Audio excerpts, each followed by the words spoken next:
Du coup, moi sur la crypto, outre la DeFi, je suis sur je vais faire des parallèles avec ce que tu as dit. Donc moi, je suis plus sur des valeurs de croissance du coup. J'achète que Bitcoin, Ether et depuis quelques mois Solana. Euh, mais du coup, c'est un peu comme ceux qui achètent les leaders. Alors c'est clair que tu feras pas des milliards parce que ça fait pas fois 1000%. Mais c'est parce que j'ai maintenant atteint un certain capital et j'ai plus envie en fait de prendre trop de risques. Mais si j'avais pas, si j'avais un beaucoup plus petit capital, du coup, je pense que je ferais comme tout le monde. J'essaierais soit le trading à effet levier pour essayer de décupler du coup les perfs des cryptos et autres, soit ça, donc de chercher en fait les narratifs et de prendre un token qui peut exploser. Est-ce que tu penses que tes outils, ton approche, c'est compatible avec le marché crypto qui est quand même beaucoup moins liquide, qui peut être assez manipulé aussi, ou est-ce que c'est vraiment, enfin, tu t'as pensé ton système que pour les actions? C'est de nature, c'est de la psychologie humaine, donc ça marche exactement pareil sur les cryptos. Le FOMO, l'euphorie vont créer évidemment des actifs très spéculatifs et volatiles. J'en ai d'ailleurs déjà tradé pas mal sur le marché crypto. Il y a seulement un problème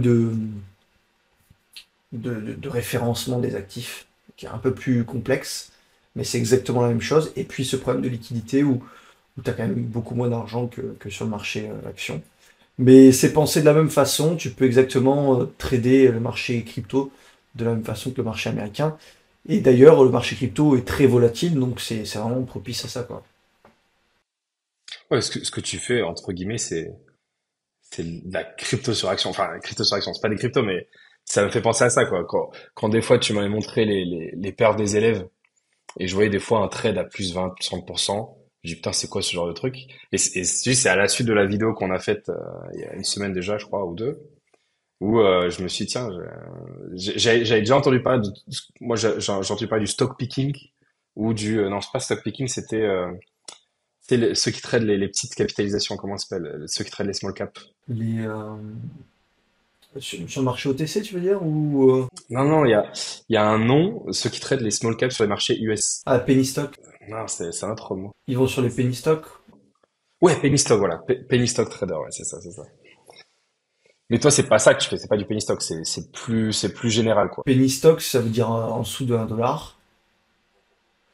Euh, si je dis pas de bêtises, ouais, c'est ça.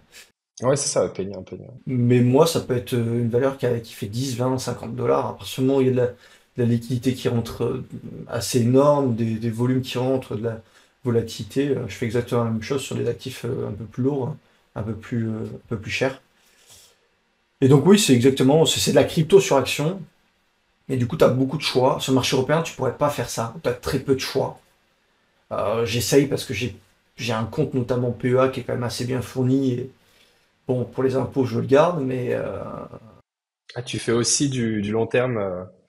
non, j'essaye de faire exactement la même chose sur le marché européen, mais il y a beaucoup, beaucoup moins de choix. C'est vide, c'est vide. Alors des fois, tu as du Adociat. Sur un PEA, tu peux entrer-sortir aussi souvent qu'avec un compte broker classique? Ok. Je sais pas, je connais pas, j'ai jamais eu de... Ouais, c'est juste que tu dois investir sur des valeurs européennes pour, j'imagine, créer de la valeur en Europe et du coup, tu étais moins taxé, mais bah, y a pas de choix. J'analyse le marché européen sur PEA et il y a quasiment rien. Alors des fois, alors encore une fois, c'est une valeur européenne qui m'a permis d'avoir cette réflexion pour aller sur ce genre d'actifs-là. Et juste une question, le PEA, en fait, ça sert à quoi? C'est pour payer moins d'impôts? T'as 15%, je crois, d'impôts.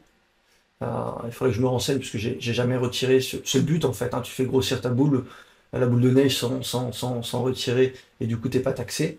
Mais, euh, mais voilà, tu es obligé d'investir et de trader des valeurs européennes et toutes ne sont pas éligibles, notamment euh, et majoritairement des valeurs françaises. Il y a quelques valeurs européennes aussi. Et tu vas en faire quoi de ce PEA du coup? Parce que Je vais le casser. Il y a rien à faire, ce marché européen, c'est. non, pas ça, mais par exemple, si tu arrives à un certain niveau, tu sais, on a tous un objectif. Moi, aujourd'hui, ma priorité, c'est les revenus. Donc, c'est l'équivalent des dividendes. Donc, moi, dans la crypto, certes, je reste exposé Bitcoin, Ether et donc maintenant Solana.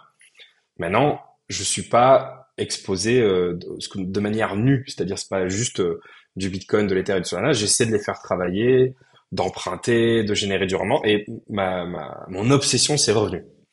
Euh, et donc, moi, l'image que j'ai du gars a réussi à avoir un capital intéressant, important sur les actions, il va arrêter un peu, tu sais, le trading et tout. Il va plutôt trouver des actions à dividendes, à rendement, des obligations et générer un revenu. Donc, c'était ça ma question, c'est à un moment donné, qu'est-ce que tu veux faire? Est-ce que tu vas continuer à trader, donc grossir ton capital jusqu'à je sais pas quand, ou est-ce qu'à un moment donné, tu veux entre guillemets te mettre au vert et juste prendre des revenus de ton capital? C'était ça ma question. Qu'est-ce que tu vas faire ton PEA à un moment donné?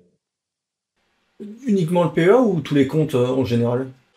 Bon, comme tu veux, tous les comptes, peu importe. Là, c'est parce qu'on parlait du PEA, mais ouais, en gros, c'est quoi ton objectif, quoi? Comment tu t'imagines, c'est dans 5 10 ans, imagine, ouais, t'as bien géré les marchés. Pas que bien géré, il faut aussi que les marchés soient là, quoi. Si demain on se prend 5 ans de marché pourri, t'auras du mal, moi aussi. Mais ouais, imagine que toutes les conditions soient réunies, les marchés actions se passent bien, tu fais bien ton boulot, t'arrives à avoir le chiffre que tu veux, qu'est-ce que tu fais? Euh, Bah déjà, tu travailles pas. Je pense que je continuerai à trader parce qu'une fois que tu sais trader, il y a pas. Je pense pas qu'il y ait d'autres business beaucoup plus rentables que celui-ci. En tout cas, il faudrait réapprendre et le fait de réapprendre, ça te remet sur quelques années de pratique, d'expérimentation. Le but, c'est une fois que tu maîtrises quelque chose, c'est de pousser le truc à bout, enfin jusqu'au bout. C'est comme toi, une fois que tu maîtrises tout ce qui est crypto, blockchain, pourquoi aller faire autre chose et s'embêter avec à faire de nouvelles erreurs. Voilà, c'est. Pour changer ton quotidien. Mais bon, ça, c'est une autre question. Ouais, ouais, ouais. Mais après ton quotidien, tu peux. Je veux dire, pour pas t'ennuyer, quoi. Parce que tu vois, tu fais tout le temps la même chose, au bout d'un moment, t'en as marre. Je m'ennuie pas. Après, il y aura beaucoup moins d'opportunités. Si on parle d'avoir un capital assez conséquent, au-delà de 5 millions, et il y a quand même beaucoup moins d'opportunités. Mais sur le marché américain, tu peux continuer de faire ça jusqu'à atteindre les 50, 100 millions. Euh, il y a tellement de liquidités et tellement d'opportunités que tu peux continuer ça.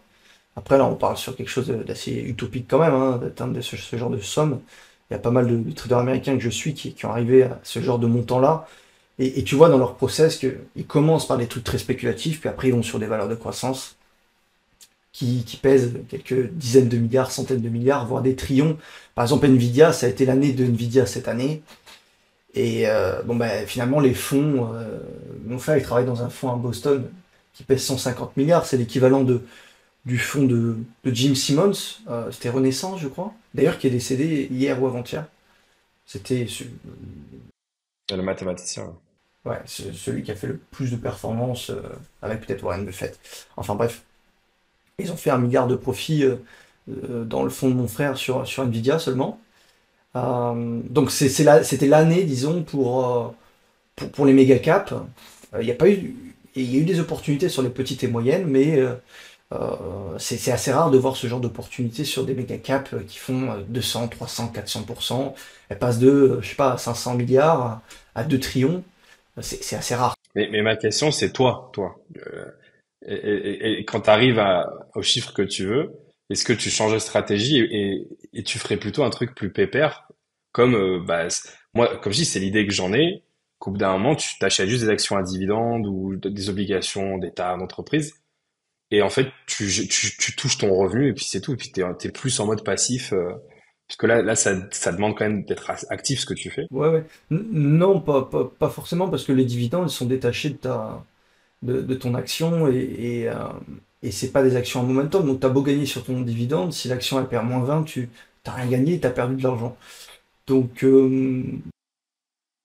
Mais si c'est un capital que tu touches entre guillemets plus jamais, tu vois, par exemple, moi, l'Ether.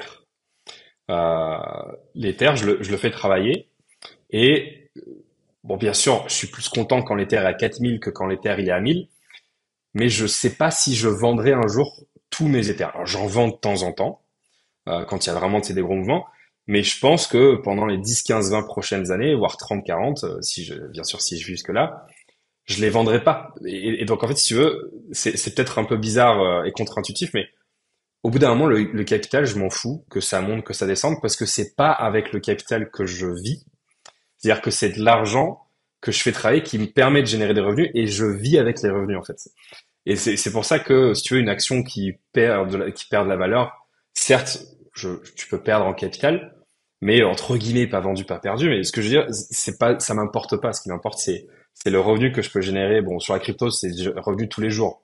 Enfin, voire toutes les minutes, toutes les secondes. Sur les dividendes, du coup, c'est un peu plus compliqué d'avoir un revenu quasiment tous les mois. Ça dépend, bien sûr, j'imagine, les calendriers des actions que tu as. Mais ma question par rapport, pour toi, c'était ça, c'est est-ce qu'à un moment donné, tu iras vers ce type de stratégie plus passive, où tu veux continuer juste à faire grossir ton capital et ensuite vendre une partie de ton capital comment ça s'appelle, pour financer ta vie, quoi, de tous les jours.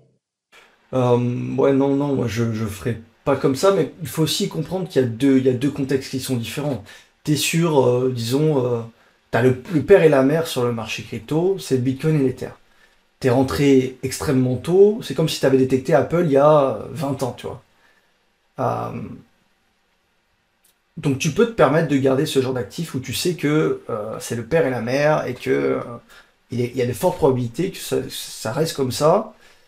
Sur le marché action, si t'as pas du Apple, du Amazon, ce genre d'actifs-là, disons qu'il y en a une centaine d'actifs très très solides, et où tu as un très bon prix, bah, tu risques de perdre une partie de ton capital. Et en plus, les dividendes, ça dépend des revenus de la société. Et souvent, les actions qui ont les meilleurs dividendes, elles sont pas tout le temps très stables. Donc c'est assez différent quand même. T'es rentré sur le Apple et l'Amazon assez tôt. Donc enfin, je les imagine comme ça. Je sais pas ce que t'en penses, mais pour moi, c'est le Apple et le Google des crypto-monnaies. Et donc, tu peux te permettre de garder ça sur 20-30 ans parce que tu sais que c'est un marché qui est assez jeune, qui va prendre de l'ampleur. Et donc, le BTC et l'Ether vont grossir naturellement. Ah, c'est pas que ce qu'on appelle l'upside, c'est-à-dire je les garde pas parce que je pense que ça peut continuer de monter. Bien sûr, je pense que ça va continuer de monter. Je sais que c'est très cyclique, donc peut-être pas sur ce cycle-là, peut-être que ça sera l'an prochain, mais c'est pas ça. En fait, si tu veux, je divise capital et rendement aujourd'hui. Si j'achète, donc j'ai investi dans l'immobilier et dans d'autres trucs aussi. J'ai investi dans d'autres trucs. On pourra en faire une autre vidéo si ça t'intéresse. Mais en fait, le capital, je ne le vends que pour acheter un bien. Donc, par exemple, si je dois acheter un bien immobilier, je vais pas utiliser mes revenus. Je vais vendre une partie des bitcoins et des ethers. Et en fait, je fais un arbitrage de capital, quoi. Je retire du marché crypto et je les mets sur le marché immobilier, par exemple. Mais pour la vie quotidienne, donc, je sais pas, manger, voyager, faire du shopping ou dépenses plaisir, je fais en sorte de ne jamais toucher au capital. C'est-à-dire que je calcule en fait tous les revenus que je fais toutes les semaines. J'ai mes petites feuilles Excel, toutes les semaines je regarde combien j'ai gagné cette semaine et je sais, ok, je sais combien je peux dépenser, ce que je dois garder, etc.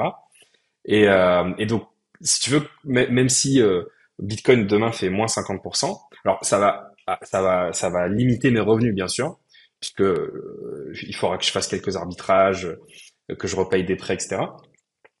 Mais j'en vendrai pas mon Bitcoin, je le garderai et je continuerai quand même à générer des revenus. Et mon obsession, c'est vraiment les revenus.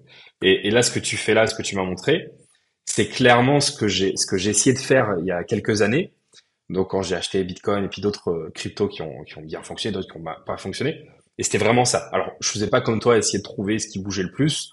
Je me rappelle plus exactement les critères que j'avais. Des fois, c'était des critères un peu émotionnels.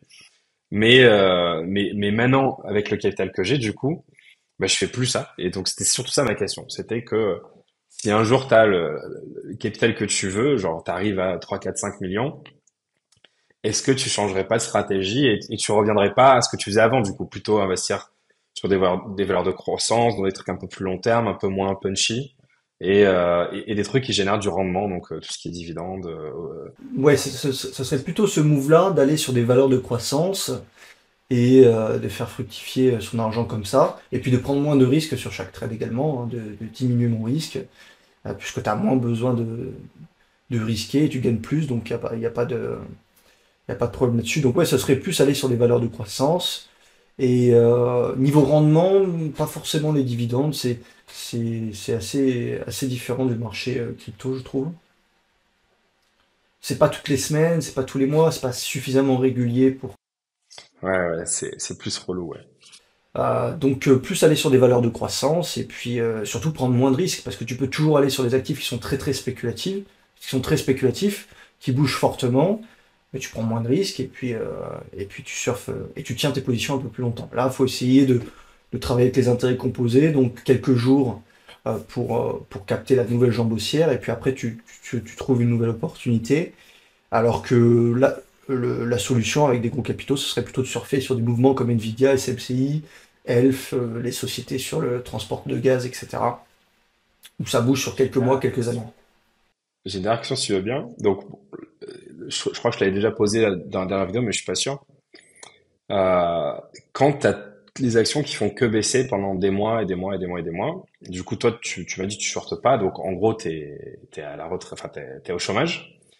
Mais du coup, tu as aussi ces fameuses actions à croissance, donc Nvidia, Tesla, Apple et tout, qui sont avec une énorme décote. Est-ce que donc là, ça n'a rien à voir avec chasser le momentum comme tu le fais, mais est-ce que tu prendrais pas des lignes sur sur ces actions-là pour les mettre du coup dans un portefeuille beaucoup plus long terme? Est-ce que tu ferais sur le truc ou est-ce que pour l'instant, tu te concentres que sur trading, quoi? Tu fais tes allers-retours et c'est tout.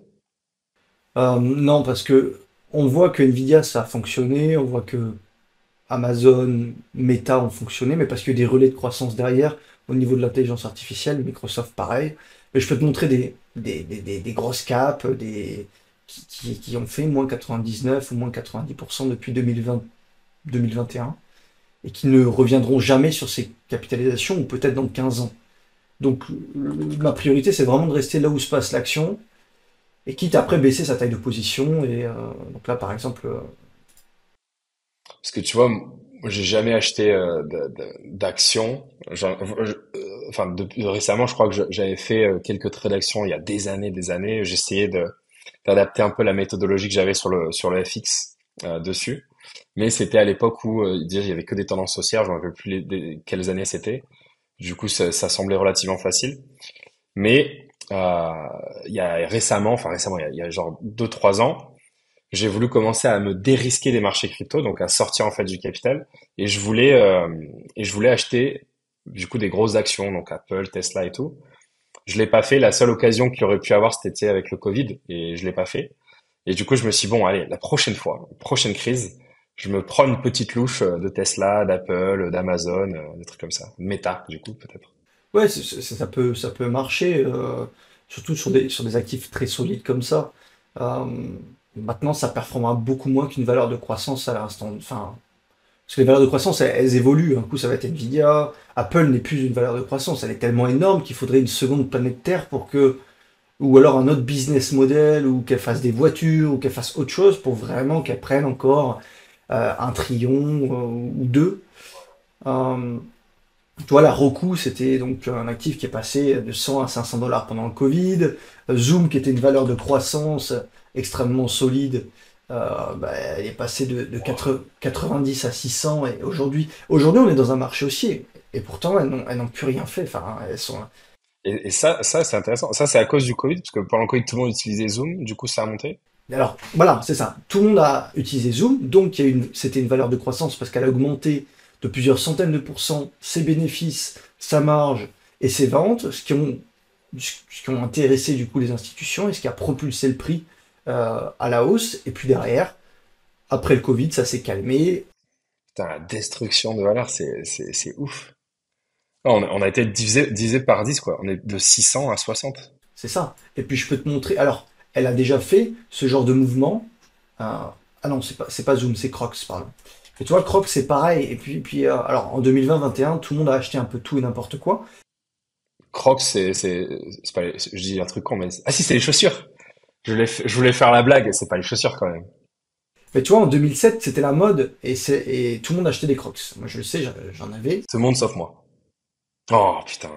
T'en as acheté? C'est mon père qui était aux États-Unis et qui travaillait là-bas et qui m'a ramené des Crocs. Mais On va arrêter la vidéo. du coup, les ventes ont énormément augmenté, et ce qui a provoqué une croissance de 15 dollars jusqu'à 70 dollars. Et puis après, pendant près de 12 ans, elle n'a plus rien fait jusqu'au au moment du Covid où elle est passée, tu vois, de 170. Alors là, elle est remontée, mais il y a plein de valeurs qui n'ont jamais remonté. Putain, je savais même pas que Croc était en bourse. Ouais, t'as de tout, hein. T'as, t'as Walt Disney.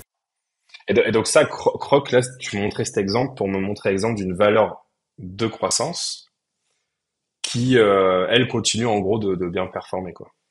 Oui, mais il s'est passé, tu vois, si tu l'avais acheté un post 2008, tu serais resté un petit peu en difficulté Ouais, ouais, sous l'eau pendant longtemps, ouais. presque 10 ans, quoi.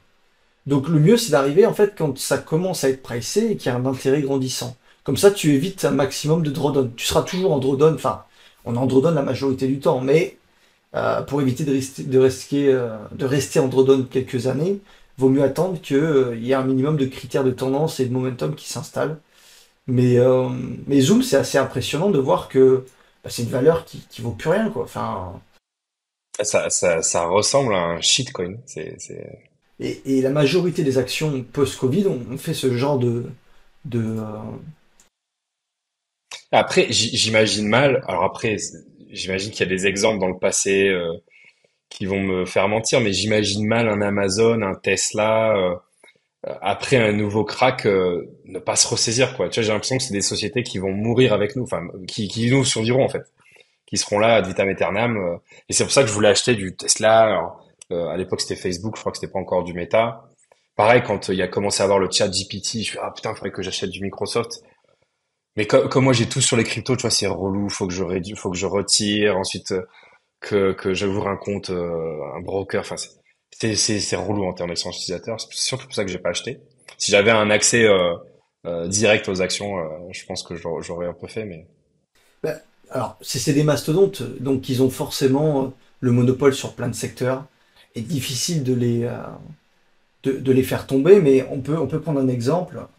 BlackBerry, qui était un des leaders des téléphones, moi quand j'étais tout jeune, quoi. Alors d'ailleurs, ça repop ici parce que c'est une valeur très spéculative, mais si on met sur voilà, ça vaut plus rien aujourd'hui. Et pourtant, c'était un leader de la téléphonie. Ils étaient même peut-être à l'équivalence avec Apple, sauf qu'ils ont raté un tournant, c'était le tactile. Ils ont raté le tournant, ils n'ont pas su renouveler leurs produits et leur gamme, et on passe d'une valeur de croissance qui part de 1 dollar jusqu'à 150 dollars à plus rien quoi aujourd'hui. je connais des gens qui continuent d'acheter des téléphones BlackBerry avec le clavier et qui les utilisent encore aujourd'hui. Après, c'est ceux qui étaient déjà clients BlackBerry à l'époque. Et en fait, ils ont eux aussi des iPhones, mais ils ont gardé un BlackBerry. Tu sais, ça me fait penser un peu, si t'as un BlackBerry, t'es businessman ou financier. C'est toute une culture. C'était la mode, ils vendaient massivement des BlackBerry, tout le monde avait un BlackBerry, ou presque tout le monde. Et tu vois, comme quoi, tu peux être extrêmement solide, peser énormément, si tu rates un tournant, il est compliqué de... Alors, Amazon, Apple, sera difficile de rater un tournant quand même, hein. Ils ont tellement de cash, tellement de monopole, mais ça peut arriver quand même. Euh, Et puis au pire, s'ils loupent un tournant, ils rachètent et puis voilà quoi. ouais, ouais. Aujourd'hui, ils ont tellement d'argent. Alors, Dell est sur des plus hauts historiques, par exemple. Mais enfin voilà quoi. Ouais, Donc on s'éloigne du sujet de momentum, mais c'était intéressant de regarder ça et ok. Merci Thibaut, merci à toi. à bientôt.